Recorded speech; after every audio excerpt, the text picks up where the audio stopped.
প্রবাসীরা জীবিকার তাগিদে বিদেশে গিয়ে নিজেরা যেমন স্বাবলম্বী হচ্ছেন, তেমনি দেশের অর্থনীতিতে রাখছেন বিশেষ ভূমিকা। ঠিক তেমনি গ্রামের ছোট বড় রাস্তা মেরামত সহ বিভিন্ন সামাজিক কার্যক্রমে সহযোগিতায় প্রশংসা কুড়াচ্ছেন ইতালি প্রবাসী হেলাল আহমেদ। জানা যায়, মৌলভীবাজার সদর উপজেলার আপার কাগাবলা ইউনিয়নের ধনদাস গ্রামের পদনাপুর রোডের ৩০০ মিটার পর্যন্ত পাকা রাস্তা সামান্য বৃষ্টিতেই চলাচলের অযোগ্য হয়ে পড়ে। গ্রামের ভেতরে প্রবেশ করতে পারে না জরুরি সেবার কোনো গাড়ি। চরম ভোগান্তিতে পড়তে হয় এলাকাবাসী সহ স্কুল কলেজের শিক্ষার্থীদের। স্থানীয়দের অভিযোগ, দীর্ঘদিন ধরে পদনাপুর রাস্তাটির বেহাল অবস্থা। এই অবস্থা থেকে পরিত্রাণের জন্য সবাই মিলে একাধিকবার স্থানীয় চেয়ারম্যান, মেম্বার, প্রশাসন, উপজেলা চেয়ারম্যান সহ স্থানীয় সংসদ সদস্যের কাছে রাস্তাটির মেরামত ও নতুন রাস্তার জন্য দাবি জানিয়ে আসছেন, কিন্তু কেউ কোনো কাজ করেননি।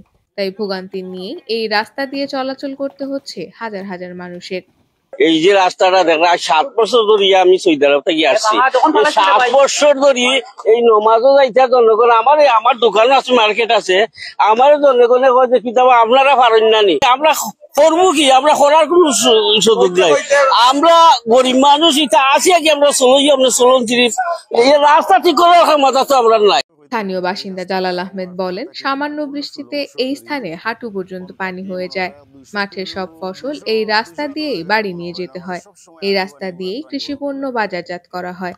আমাদের এই কষ্ট কবে দূর হবে তার কোনো ঠিক নেই।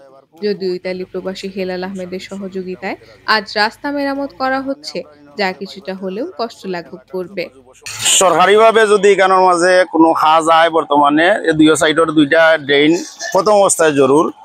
আর আরসিসি ডালাই যদি এই জায়গাখানে 200 থেকে 300 মিটার ভিতর যে আরসিসি দেওয়া হয় না, 1 কোটি টাকা যদি এর মাঝে কোনো কন্ট্রাক্টরের মাধ্যমে খাম হয়, আমার কাছে লাগে না এখান গ্রহণযোগ্য হইব। স্থানীয় বাসিন্দা রাজু বলেন, প্রতিদিন এই রাস্তা দিয়ে শতাধিক শিক্ষার্থী বিভিন্ন শিক্ষা প্রতিষ্ঠানে যাতায়াত করে। তাদের চলতে খুবই সমস্যা হয়। রাস্তাটি নতুন করে পাকাকরণ এখন সময়ের দাবি। সাবেক ইউপি সদস্য আব্দুল আহাদ জানান, পদনাপুর সড়কটি খুবই গুরুত্বপূর্ণ, কিন্তু বৃষ্টির দিনে এই রাস্তাটি ব্যবহারের একেবারে অনুপযোগী হয়ে পড়ে।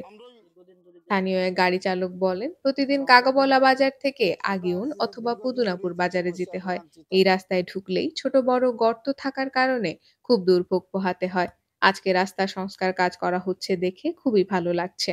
নিজের অর্থায়নে সরকারি কাজে শরিক হওয়ায় আনন্দিত প্রবাসী হেলাল ভবিষ্যতে ইউনিয়নের যেকোনো দুর্যোগে পাশে থাকবেন বলে আশাবাদ ব্যক্ত করেন। ইতালি প্রবাসী হেলাল আহমেদ কাগাবলা ইউনিয়নের আগিউন বড়বাড়ি মরহুম মোহাম্মদ আব্দুল আলীর সন্তান। তিনি দীর্ঘদিন ধরে ইউনিয়নের বিভিন্ন সামাজিক কাজে অংশগ্রহণ করে যাচ্ছেন।